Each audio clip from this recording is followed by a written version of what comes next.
കണ്ണുകളൊക്കെ നിറഞ്ഞു പോകുന്നതെല്ലാം നമ്മൾ കാണുന്നുണ്ട്. അത്രയധികം വൈകാരികമായി അവർ ജീവിതത്തിന്റെ ഭാഗമായി, ഒരു ശരീരത്തിന്റെ ഭാഗമായി കൊണ്ടു നടന്നിരുന്ന മുടി, അവർ അത്രയും താലോലിച്ച് വളർത്തിയിരുന്ന മുടി, അത് മുറിച്ചു മാറ്റുന്ന ഒരു കടുത്ത തീരുമാനത്തിലേക്ക് അവർ എത്തിയിരിക്കുകയാണ്. പലരും വളരെ വൈകാരികമായാണ് പ്രതികരിച്ചത്. പക്ഷേ ഇതല്ലാതെ മറ്റു വഴിയില്ല. ഇതിനപ്പുറത്തേക്ക് എന്താണ് ഇനി ഞങ്ങൾ സമരം ചെയ്യേണ്ടത് എന്ന ചോദ്യമാണ് ആശമാരിൽ പലരും ചോദിക്കുന്നത്.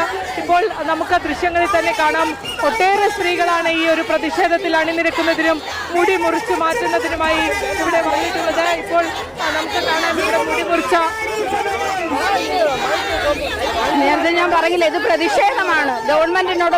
ഇതുവരെ ഞങ്ങൾ 232 രൂപയ്ക്ക് ജോലി ചെയ്താൽ മതി എന്ന് അവരെ